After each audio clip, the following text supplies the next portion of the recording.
దేవుని నామమునకు స్తోత్రము కలుగునుగాక. ఆమేన్.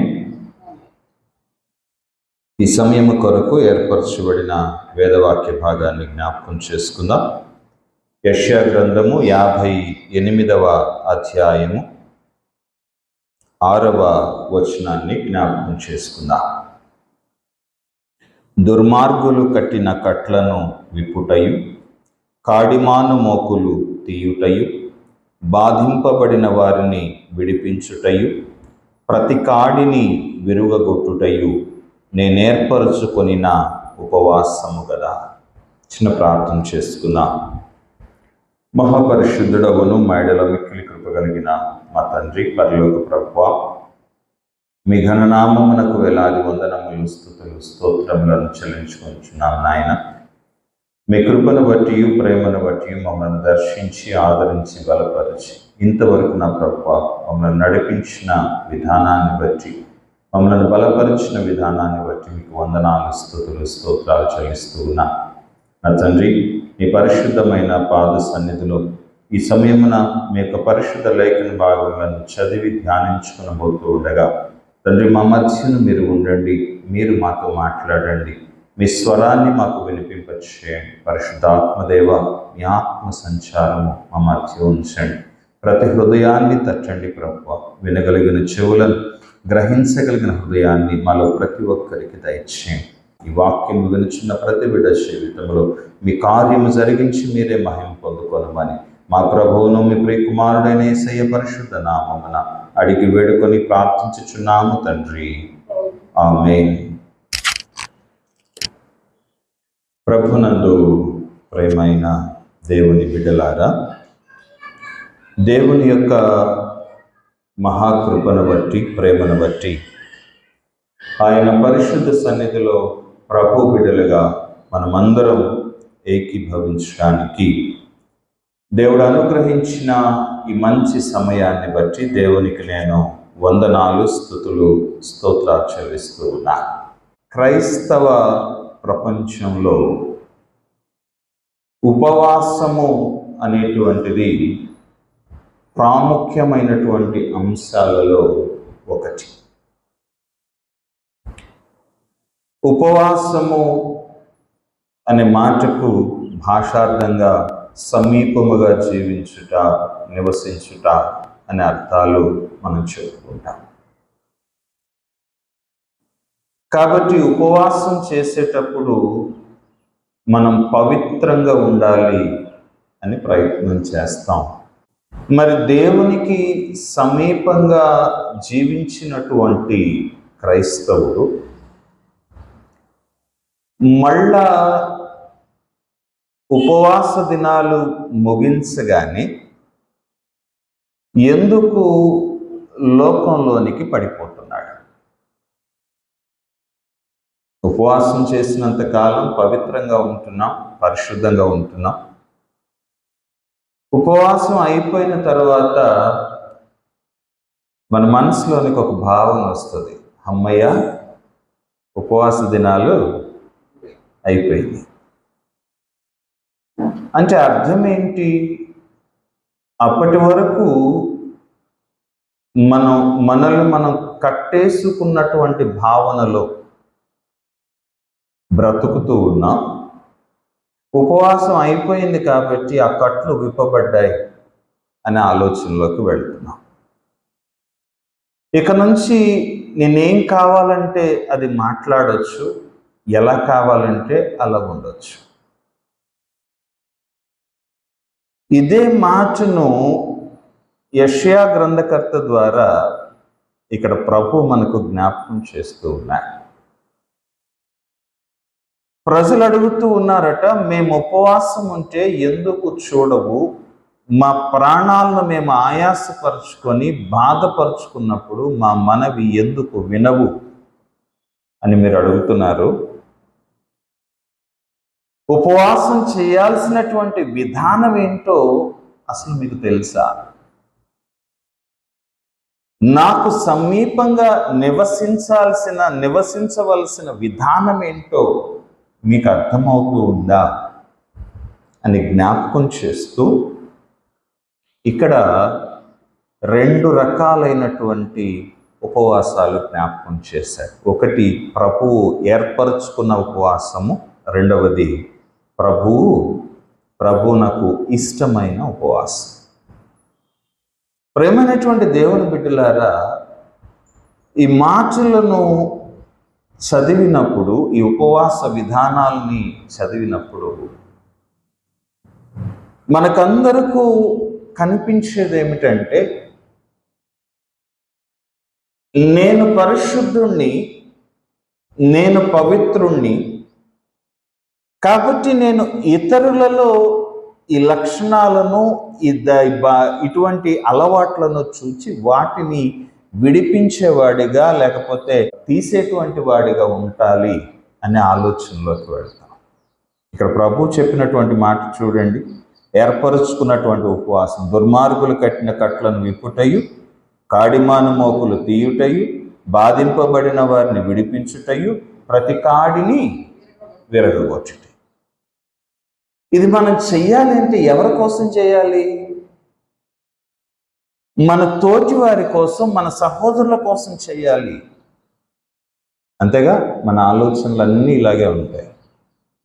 ఎందుకంటే మన దృష్టిలో మనం పవిత్రులం, మన దృష్టిలో మనం పరిశుద్ధులం, మన దృష్టిలో మనం మంచి క్రైస్తవులం. ఇలా ఉన్న అయ్యా నువ్వు పరలోకం వెళ్తావా, పరలోకంలో నీకు స్థానం ఉందా అని ప్రశ్న వేస్తే మాత్రం సమాధానం రాదు. ప్రేమైనటువంటి దేవుని బిడ్డలారా, ఇక్కడ ప్రభు చెప్పినటువంటి మాటను మనం సరిగా అర్థం చేసుకోగలుగుతున్నామా? దేవుని యొక్క సమీపంగా బ్రతికేటప్పుడు ప్రభు అన్నటువంటి మాటలను మనం జ్ఞాపకం చేసుకుందాం. ఇక్కడ ప్రభు అన్న మొట్టమొదటి మాట చూడండి, దుర్మార్గులు కట్టిన కట్లను విప్పుటాయి. ఎప్పుడైతే నువ్వు ప్రభువుకు సమీపంగా వస్తావో, ప్రభుతో పాటు నువ్వు నడవాలి, ప్రభుతో పాటు నిలిచి ఉండాలి అని నువ్వు ఆశపడతావో, అప్పుడు నీకు కట్టబడినటువంటి కట్లు కొన్ని ఉన్నాయి. దుర్మార్గుడైనటువంటి అపవాది లేక అతని అనుచరులు నీకు కట్టినటువంటి కట్లు ఉన్నాయి. నీకు వెలుపల నుంచి విధించబడినటువంటి నియమ నిబంధనలు ఉన్నాయి కదా. మగపిల్లవాడిని పెంచేటప్పుడు వాడికి ఏం చెప్తాం? నువ్వు మగపిల్లాడివిరా, ధైర్యంగా ఉండాలా, అన్నిటికీ ముందే నువ్వు ఉండాలా. ఆడపిల్లను పెంచేటప్పుడు ఏం చెప్తాం? అమ్మా నువ్వు ఆడపిల్లవి, ఒద్దిగ్గా ఉండు, అణుకువగా ఉండు.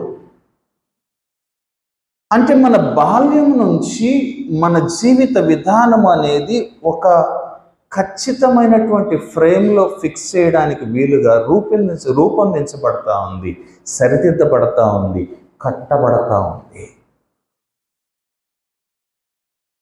ఈ క్రమంలో అపవాది కూడా మనతో పాటు ఉంటూ ఉన్నాడు. అపవాది మన హృదయాలను, మన మాటలను, మన ఆలోచనలను ప్రభావితం చేస్తూ ఉన్నాడు.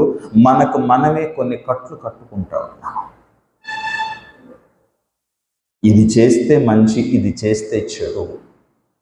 అందరి దృష్టిలో నేను మంచివాడిని, మంచిదాన్ని అనిపించుకోవాలి. ఈ ఆలోచన లేని క్రైస్తవుడు కానీ మనుషుడు కానీ ఉంటాడా? చెప్పండి. నువ్వు తప్పు చేసినా సరే, మనం తప్పు చేసినా సరే ఏం కాకూడదు? ఎవరు మనల్ని చెడుగా ఆలోచించకూడదు, చెడుగా మాట్లాడకూడదు. కాబట్టి మనం మంచివాళ్ళం అనిపించుకోవడానికి మన తప్పును కప్పిపుచ్చుకుంటాం. దేవుని యొక్క వాక్యం ప్రభు జ్ఞాపకం చేస్తూ ఉన్నాడు, అది నువ్వు కట్టుకున్న కట్టు. దుర్మార్గుడు నీకు కట్టినటువంటి కట్టు అది. గమనించండి, దావీదు భక్తుడు తప్పు చేశాడు. నాతాను ప్రవక్త వచ్చి ఇదిగో చేసిన తప్పు దోషివి నీవే అన్నప్పుడు దావీదు ఏమన్నాడు? సెలవిచ్చిన వాడు యెహోవా, ఆయన చిత్తము జరుగునుగాక. కానీ అంతకు మునుపు దావీదు యొక్క ప్రవర్తనను మీరు గమనించండి. ఒక తప్పు చేశాడు, చెయ్యకూడనటువంటి తప్పు చేశాడు, దాన్ని దాచిపెట్టుకోవడానికి ఒక హత్య చేశాడు, ఒక కపటమైనటువంటి ప్రవర్తన కలిగి ఉన్నాడు. తన జీవితాన్ని తానే పాపంలోకి నెట్టి వేసుకున్నాడు. దావీదుకు ఎప్పుడైతే దేవుని హెచ్చరిక వచ్చిందో, నాతాను ప్రవక్త వచ్చి చెప్పాడు, అప్పుడు అర్థమైంది, నేను కట్టుకున్నా, పాపాన్ని దాచుకోలా, ఒప్పుకున్నాడు, విడిచిపెట్టాడు. లేకపోతే పరిశుద్ధ గ్రంథంలో దావీదు ఒకవేళ నేను నీతిమంతుణ్ణి అని చూపించుకోవాలని ఒకవేళ ప్రయత్నం చేసి ఉంటే, చరిత్ర గ్రంథాల్లో దావీదు భార్య అయిన బత్షెబ అని వ్రాయబడి ఉంటది, కానీ ఉరియా భార్య అయిన బత్షెబ అని వ్రాయబడి ఉండదు. దేవుని బిడ్డలారా గమనించండి, మనకు కట్టబడినటువంటి ఆ కట్లను దేవుని పాదాల దగ్గరకు వచ్చినప్పుడు విప్పుకోవాలి, అవి విడిపించబడాల. నువ్వు తప్పు చేశావని పక్కన ఉన్నటువంటి వారు చెప్పారు. తప్పైతే ఒప్పుకో. తప్పేంటి? నిన్ను నీతిమంతునిగా ఎంచేటువంటి వాడు, నిన్ను నీతిమంతురాలిగా తీర్పు తీర్చేటువంటి వాడు దేవుడు. నువ్వు తప్పును ఒప్పుకొని విడిచిపెడితే నేను నీతిమంతునిగా తీరుస్తాను అని ఆయన ప్రభువే వాగ్దానం చేశాడు. సమర్థించుకోవాల్సిన అవసరం ఏంటి? నేను నీతిమంతుణ్ణి, నీతిమంతురాల్ని, నేను సత్యవంతుణ్ణి అని నిరూపించుకోవాల్సిన అవసరం ఏంటి? అది కూడా కేవలం మానవ మాత్రులకు. ప్రభు అంటాడు, కేవలము తృణమాత్రుడగు నరునికి భయపడుతూ సకల జగత్తును సృష్టించిన నీ సృష్టికర్త అయినటువంటి యెహోవాను నీవు మరచెదవా అని ప్రశ్న వేస్తున్నాడు ప్రభు. ఎందుకని? కారణం ఏంటంటే మనం ప్రభువుని ఆరాధిస్తున్నాము. దేవుడు అనే ఒక పదాన్ని, దేవుడు అనే ఒక స్థాయిని ప్రభువుకి ఇచ్చేసి తీసుకెళ్ళి ఒక పక్కన పెట్టేశాం.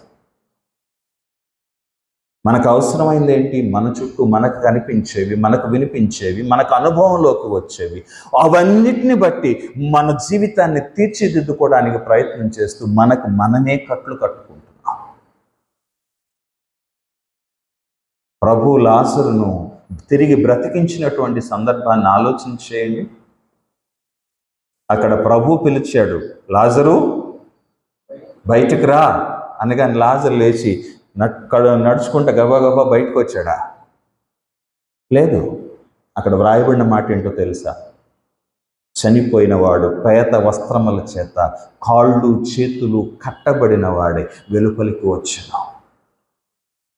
ప్రభు స్వరం పిలుస్తూ ఉంది, బయటికి రావడానికి ఎలా వచ్చి ఉంటాడు ఆలోచన చేయండి. కాళ్ళు చేతులు కట్టివేయబడ్డాయి, నడవగలడా? నడవలేడు. ఎలా వచ్చి ఉంటాడు? పడుకోబెట్టుంటే డొల్లుకుంటూ బయటికి రావాలా? లేకపోతే లేచి నిలబడగలిగితే గెంతుకుంటూ బయటికి రావాలా? కూర్చోగలిగితే ఆ కాళ్ళతోటి బలాన్నంతా ఉపయోగించి దేక్కుంటూ బయటికి రావాలా? ప్రభు అన్నాడు, వాని కట్లు విప్పి పోనీయండి. కారణం ఏమిటంటే మనకు మనమే కట్టుకుంటున్నాం ఆ కట్లు. ఇది ఎవరు కడుతూ ఉన్నారు? దుర్మార్గులు కడుతూ ఉన్నారు. వాక్యం జ్ఞాపకం చేస్తుంది. దుర్మార్గుడు ఎవరో తెలుసా? అపవాది. నీకు తెలియకుండానే నీ మనసు చుట్టూ, నీ ఆత్మ చుట్టూ, నీ శరీరము చుట్టూ, నీ ప్రవర్తన చుట్టూ అనేకమైనటువంటి కట్లు కట్టాడు. ప్రభు దగ్గరకు వచ్చినప్పుడు నువ్వు ఆ కట్లు విప్పి వేసుకోవాలా? ప్రభు దగ్గరకు వచ్చినప్పుడు ఆ కట్ల నుండి నువ్వు విడిపించబడాలా? ప్రభు పాదాల దగ్గరకు వచ్చి మనం ప్రార్థన చేసేటప్పుడు మనకు తెలియకుండానే మన పాపాలు మనకు గుర్తొస్తూ ఉంటాయి, కళ్ళ బట్టి నీళ్లు కారిపోతూ ఉంటాయి. మళ్ళీ కళ్ళు తెరవగానే ఏం జరుగుతుంది చెప్పండి? ఇట్లా కళ్ళు తుడుచుకుంటాం, మళ్ళీ మామూలే. ఆ కట్టబడినటువంటి కట్టు విప్పబడటానికి సిద్ధంగా ఉంది. అది విప్పుకొని పరిశుద్ధంగా, పవిత్రంగా దేవుని యొక్క సన్నిధిలో ఈ లోకంలోకి ప్రవేశించాల్సిన నీవు మళ్ళీ నీకు నువ్వే కట్టుకుంటున్నావు. ఎందుకో తెలుసా? పక్కనున్న వాళ్ళు ఏమనుకుంటారో, వాళ్ళేమనుకుంటారో, వీళ్ళేమనుకుంటారు. ఇంతవరకు నన్ను మంచి క్రైస్తవుడుగా చూశారు, ఇప్పుడు నన్ను చూస్తే ఏమనుకుంటారు? ఇది తెలిస్తే ఆభిజాత్యం లేదా సొంత ప్రైడ్, అతిశయం. ప్రేమైనటువంటి దేవుని బిడ్డలారా, దేవుని దగ్గరకు వచ్చినప్పుడు ప్రభు అంటున్నాడు, ఆ కట్లు విప్పుకో. రెండవది, కాడిమాను మోకులు తీయటం. మన మెడల మీద కొన్ని బరువులు మనమే పెట్టుకుంటాం. మన మెడల మీద కొన్ని బరువులు, బాధ్యతలు మనమే పెట్టుకుంటాం. అవసరం లేదు అది. ఈ లోకం నిన్నేమనుకుంటుందో అనుకుంటావు, ఈ లోకం నిన్నేం చేస్తుందో అనుకుంటావు, లేకపోతే ఇది జరిగితే నా పరిస్థితి, నా జీవితం, నా కుటుంబం ఏమైపోతుందో అనుకుంటావు. అనుకుంటూ కొన్ని బాధ్యతలు, బరువులు, కాడులు నీ మెడ మీద పెట్టుకుంటావు. మీరు ఆలోచన చేయండి. పాపం చేశాడు, ఆ పాపాన్ని కప్పిపుచ్చుకోవడానికి ఏం చేస్తాడు? అవతల వాళ్ళు బెదిరిస్తూ ఉంటే ఆ బెదిరింపులకి లోబడిపోతారు. ఎవరైతే మన లోపాలను కనుక్కున్నారో, లేక మన రహస్యాలను కనుక్కున్నారో, వాళ్ళు ఏం చేస్తారు? మనతోటి ఆడుకోవడం మొదలు పెడతారు కదా. నువ్వు ఇది నాకు చెప్పలేదనుకో, నువ్వు ఇది నాకు చేయలేదనుకో, నేను వెళ్ళి అది చెప్తా, నేను అంతా పబ్లిక్ చేస్తా. బెదిరింపులకు దిగుతారా? బెదిరింపులకు దిగినప్పుడు మనం ఏం చేస్తాం? తలొగ్గుతాం. నా చిన్నతనంలో సంఘటన జ్ఞాపకం వస్తూ ఉంది. నా చెల్లెలు, నేను ఇద్దరం కలిసి చదువుకునేవాళ్ళం ఇదే కారంపూళ్ళ తాతయ్య వాళ్ళ దగ్గర ఉండి.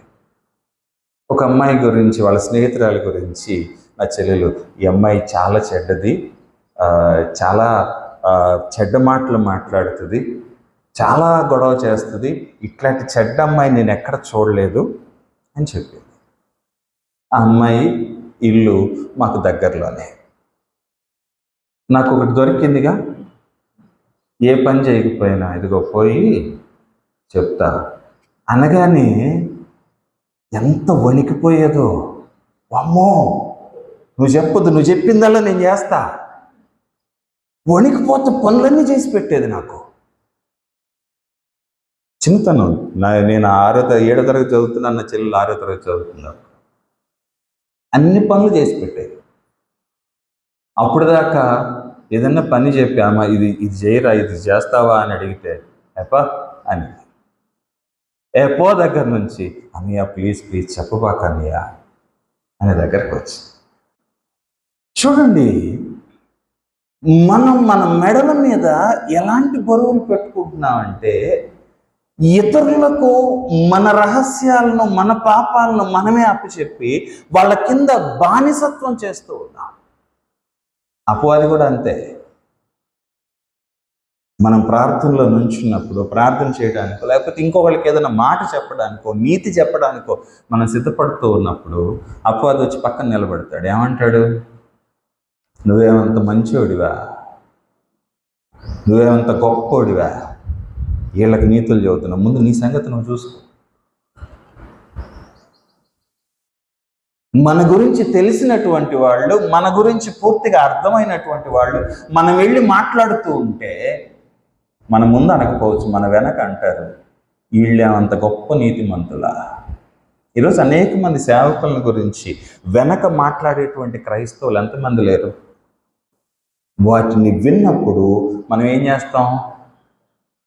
వాటిని ఇంకా కప్పిపుచ్చుకోవడానికి ప్రయత్నం చేస్తూ ఆ బరువులు ఇంకా ఇంకా ఇంకా ఇంకా పెంచుకుంటూ పోతాం.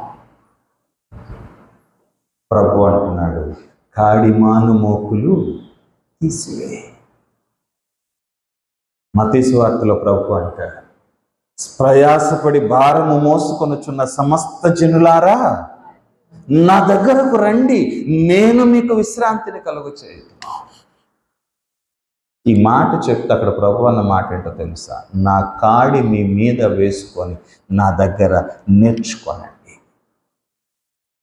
అంటే అప్పటిదాకా ఈ భారం, బరువు ఎట్లుంది మన మెడ మీద? అదొక కాడిలాగానే ఉంది. నువ్వు ఇలాగే ఉండాలి, ఇలాగే నడవాలి, నువ్వు ఇలా నడవకపోతే కుదరదు అని మనల్ని కంట్రోల్ చేస్తూ ఉంది. మన ప్రవర్తనను, మన జీవితాన్ని కంట్రోల్ చేస్తూ ఉంది. మరి గమనించండి, కాడి ఎద్దులకు మెడ మీద పెట్టి కట్టిన తర్వాత ఆ ఎటుబడితే అటు పోగలవా? ఎటుబడితే అటు వెళ్ళగలవా? వెళ్ళలేవు. ఎందుకని? వెళ్ళాలంటే ఇంకొక ఎద్దు అవతల వైపు కట్టివేయబడి ఉంది, దాని ప్రకారం వెళ్ళాలి. లేకపోతే నడిపించేవాడు వెనకున్నాడు, వాడు ఎలా నడిపిస్తే అలా నడవాలా. ఈరోజు అపవాది నువ్వు ప్రార్థనకి వెళ్తానంటే అడ్డం పడదు. ఎందుకంటే వెళ్ళు, కానీ అక్కడదేది తీసుకొని రా బాబు.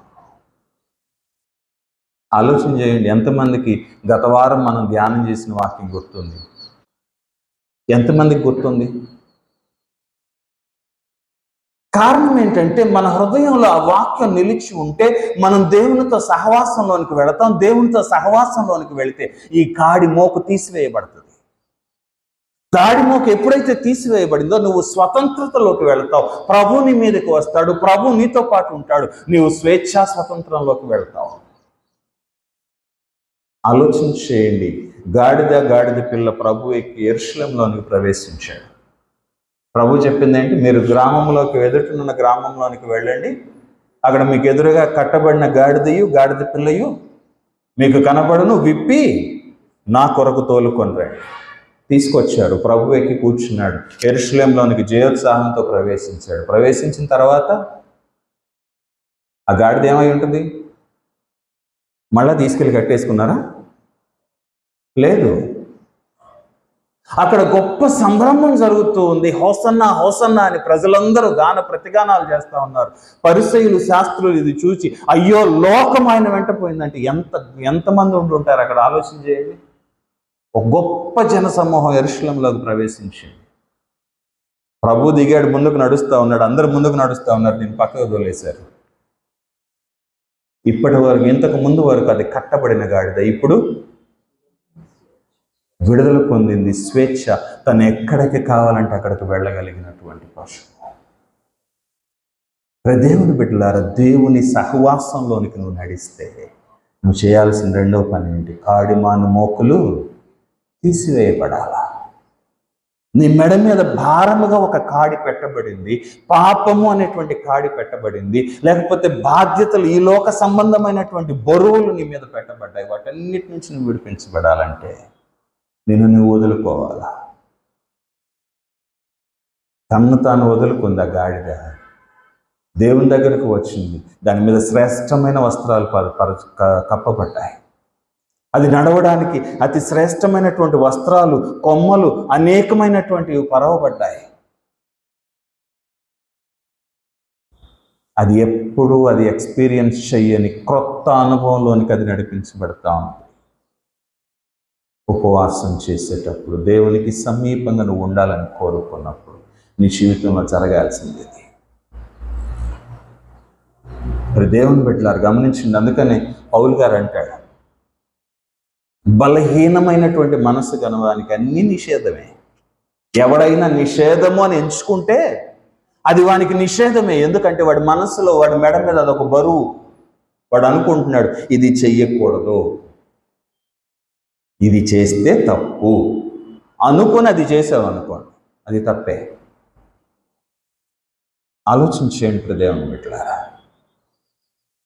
నీవు చేసేటువంటి పని మంచిదో చెడ్డదో నీ మనస్సాక్షి నీకు చెప్తుంది. ఒకవేళ చెడ్డది అని చెప్పినప్పుడు నీవు దాన్ని విడిచిపెట్టాలి. నీ ప్రైడ్ కోసం, నీ సొంత గొప్పతనం కోసం దాన్ని వేసుకొని దాన్ని నీ మెడ మీద కాడిలాగా పెట్టుకోవద్దు. ఎందుకంటే ప్రభు అంటున్నాడు, ఒకవేళ నీకు బలహీనమైన మనస్సాక్షి ఉంటే, నువ్వు నిషేధించబడింది అని నీవు భావిస్తే అది నిషేధంగానే తీసుకో. ఒకవేళ నీవెలాంటి జీవితం గడుపుతూ ఉన్నావు, ఎలాంటి జీవితం కూడా నువ్వు నడుస్తూ ఉన్నావు, నిన్ను నువ్వు పరిశీలన చేసుకో. మూడవ మాట ప్రభు జ్ఞాపకం చేస్తున్నాడు చూడండి, బాధింపబడిన వారిని విడిపించుటయు. నీ హృదయంలో, నీ చుట్టూ నీ రక్షణ కొరకు అనేక మంది ప్రార్థన చేస్తూ ఉన్నారు. చేయట్లేదా? చేయకపోతే మనం ఇలా బ్రతకం. నేను సేవ ప్రారంభించిన క్రొత్తలో ఒక గ్రామానికి రెగ్యులర్గా ఉపవాస ప్రార్థనకి వెళ్ళేవాడు. ఒక ఆంటీ ఉండేవారు అక్కడ. ఆ ఆంటీ గారికి పరిశుద్ధాత్మ బయలుపరుపు అంటే కొన్ని వరాలు ఆవిడకు ఉన్నాయి. ఆవిడ కొంచెం ప్రత్యేకంగా గౌరవంగా చూసేవాడు. నేను ఓ రోజు ఆలస్యంగా ఆరాధనకు వెళ్ళాను. హడావిడిగా పైకెక్కి గబగబా ఆరాధన జరిగించాను, ప్రార్థన చేశాను. వాక్యం అయిపోయింది, ప్రార్థన చేస్తా ఉన్నాను. ప్రార్థన అయిపోయిన తర్వాత సహోదరి ఒక చక్కని మాట నాకు చెప్పింది. అయ్యా, ప్రార్థన చేస్తా ఉన్నాను, పరిశుద్ధాత్మగ్ని చుట్టూ మండుతూ ఉంది, నీ తల్లి అమ్మంట ఆరిపోకుండా నీకోసం ప్రార్థన చేస్తావు. దేవుని బిడ్డలారా గమనించండి, నాకు అప్పటి వరకు తెలియదు మా అమ్మ నా కోసం ప్రార్థన చేస్తుంది అనేది నాకు తెలియదు. నేను ఎప్పుడో రాత్రి 11 గంటలకు వచ్చితే 11 గంటల దాకా మెలకువగా ఉంటుంది అని నాకు తెలుసు, కానీ 11 గంటల దాకా మెలకువగా నేను అన్నం తిన్నానా లేదా అని తెలుసుకొని పడుకుంటుందని నాకు తెలుసు, కానీ నా కొరకు ప్రార్థన చేస్తాను తెలియదు. ఆ తర్వాత నేను మా అమ్మని అడిగాను. ఆంటీ గారు ఆ మాట చెప్పిన తర్వాత మా అమ్మని అడిగామా, నువ్వు ప్రార్థన చేస్తున్నావు? అవునా. నువ్వు ప్రార్థనకి వెళ్ళిన దగ్గర నుంచి తిరిగి వచ్చేంత వరకు నాకు సమయం దొరికినప్పుడల్లా నేను ప్రార్థన చేస్తానే ఉంటానయ్యా. నా బిడ్డ నీ సేవ కోసం వెళ్ళాడు దేవా, వాడు క్షేమంగా తిరిగి ఇంటికి చేర్చయ్యా అని ప్రార్థన చేస్తూనే ఉంటానయ్యా. ఇప్పుడు దేవుని బిడ్డలారా గమనించండి, అటువంటి ప్రార్థన చేసేటువంటి వారు, అటువంటి ప్రార్థనలో నడిపించి మనల్ని బలపరిచేటువంటి వారు మన క్షేమం కోరుకుంటూ ఉంటారు కదా. మన క్షేమం కోరుకునే వాళ్ళని మనం బాధపరచవచ్చా? ప్రభు అంటున్నాడు, బాధింపబడిన వారిని విడిపించు. నీ జీవితంలో అనేక మార్లు హింస పెట్టుంటావు, కష్టపెట్టి ఉంటావు. నీ జీవితంలో అనేక మార్లు నీ చుట్టూ నీ కొరకు ప్రయాసపడేటువంటి వారిని, నీ కుటుంబ సభ్యులను, నీకు కావలసినటువంటి వాళ్ళని, నీకు తోడుగా నిలిచేటువంటి వారిని, నీ కొరకు ప్రార్థన చేసేటువంటి వారిని నువ్వు బాధ పెట్టుంటావు, నీ మాటలతోటో చేతలతోటో. ప్రభు ఏమంటున్నాడు తెలుసా? నువ్వు నా బిడ్డగా ఉండాలంటే, నాకు సమీపంగా ఉండాలంటే వాళ్ళందరూ సంతోషంగా ఉండాలి. ప్రేమైనటువంటి దేవుని బిడ్డలారా, అందుకనే ప్రభు అంటాడు కొండ మీద ప్రసంగంలో, మీరు గమనించండి, నువ్వు అర్పణము అర్పించినప్పుడు ఎవరితోనైనా నీకేదైనా వివాదము గలదేమో ఒకసారి తరచి చూచుకో. ఒకవేళ నీకు అక్కడ జ్ఞాపకం వస్తే నీ అర్పణ అక్కడే విడిచిపెట్టి మొదట వెళ్ళి వానితో సమాధానపడు. శత్రువులతోటో ప్రతివాదులతోటో గొడవలు పెట్టుకున్న వాళ్ళ గురించి ప్రభు చెప్పలా. నువ్వు అర్పణ అర్పించేటప్పుడు నీవెవరినైనా నీ కొరకు ప్రార్థన చేసేవాళ్ళనో, నీ క్షేమం కోరుకునే వాళ్ళనో బాధపరిచావేమో ఆలోచన చేయి. బాధపరిస్తే వెళ్ళి వాళ్ళని క్షమాపణ అడుగు, వాళ్ళతో సమాధానపడు. ఎందుకంటే వాళ్ళు నేను క్షమించేవాళ్లే. అప్పుడు వచ్చి నీ అర్పణ అర్పించు, నీ అర్పణ అక్కడ అంగీకరించబడుతుంది. దేవుని బిడ్డ, ఈరోజు నీవు ఎలాంటి పరిస్థితిలో ఉన్నావో ఆలోచించి ప్రభు యొక్క వాక్యము జ్ఞాపకం చేస్తూ ఉంది. ఈ 3 ధన్యతలు నీ జీవితంలోనికి వస్తే అప్పుడు ప్రభు యొక్క బాధ్యతను మోయగలిగిన స్థితిలోనికి నువ్వు వెళ్తావు. అప్పుడు నీ జీవితంలో నుంచి సర్వస్వతంత్రతలోనికి వెళ్తావు. అందుకే ప్రభు అంటాడు, మీరు నా యందు నిలిచి ఉంటే సత్యమును గ్రహించెదరు, సత్యము మిమ్మును సర్వస్వతంత్రతలోనికి నడిపించును. ఆ స్వతంత్రతలోనికి వెళ్ళినప్పుడు నీవు ప్రతి కాడిని విరగొట్టగలుగుతావు. నీ శత్రువు నీకు కనపడ్డప్పుడు, నిన్ను హింసించేవాడు నీకు కనపడ్డప్పుడు ఎవరు కనపడతారంట? వాళ్ళ మెడల మీద ఉండే కాడులు కనపడతాయంట. నీ మీద ద్వేషము అనే కాడిని మోసుకుంటూ తిరుగుతున్నారే, నీ మీద కోపము అనేటువంటి కాడిని మోసుకుంటూ తిరుగుతున్నారే, నీ మీద పగ అనేటువంటి కాడిని మోసుకుంటూ తిరుగుతున్నారే, అవి కనపడతాయి నీకు. నీ శత్రువులు నీకు కనపడరు, నిన్ను హింసించేవాళ్ళు నీకు కనపడరు. ఎవరు కనపడతారు? వాళ్లను ఆ స్థితిలోనికి నెట్టివేసినవి కనపడతాయి. వాటిని ప్రభువు సన్నిధిలో ప్రార్థనలో నువ్వు విరగొట్టగలుగుతావు. ప్రేమైనటువంటి దేవుని బిడ్డ, ఈరోజు ఆలోచించి ప్రభు అంటున్నాడు, మీ శత్రువులను ప్రేమించండి. వాడు నీలాంటి మనిషే, వాడు నీలాగా అన్నపానాలు తీసుకునేవాడే, వానికి నీలాగే రాగద్వేషాలు ఉన్నాయి. ఏం చేయాలి నువ్వు? అసలు కారణం ఏంటో ఆ కారణం చూడాలి. ఎందుకంటే కాడి అదే. నీ మీద ద్వేషం ఎందుకు కలిగిందో ఆ ద్వేషాన్ని నువ్వు చూడాలి. ఆ కాడిని నువ్వు వెరగొట్టగలిగితే నీ సహోదరుడు నువ్వు సంపాదించుకున్నావు, నీ కుటుంబ సభ్యుడే నువ్వు సంపాదించుకున్నావు, నీ యొక్క కావలసినటువంటి వాళ్ళని నీ శత్రువుల నుంచి మిత్రులుగా నువ్వు మార్చుకోగలిగావు. ప్రేమైనటువంటి దేవుని బిడ్డ, ఈరోజు ఆలోచించేద్దాం. నిన్ను వలే నీ పొరుగు వారిని ప్రేమించమన్నాడు ప్రభు. నిన్ను నువ్వు క్షమించుకుంటున్నావు, నీ పొరుగు వారిని క్షమించలేవా? నిన్ను నువ్వు ఓర్చుకుంటున్నావు, దెబ్బ తగిలినప్పుడు ఇతరుల వల్ల కలిగితే ఓర్చుకోలేవా? దేవుని బిడ్డ, ఈరోజు ఆలోచించేద్దాం. ప్రభు ఏర్పరచుకున్న ఉపవాసం, నిన్ను నీవు శుద్ధి చేసుకునే ఉపవాసం, ప్రభు ఏర్పరచుకున్న ఉపవాసం.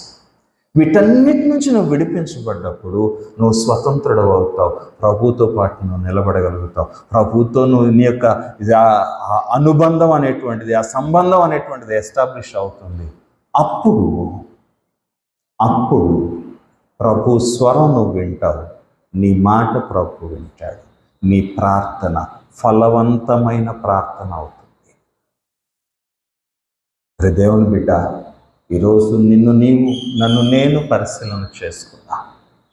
ప్రభు అడుగుతూ ఉన్నాడు, నేను ఏర్పరచుకున్న ఉపవాసాన్ని నువ్వు చేస్తున్నావా?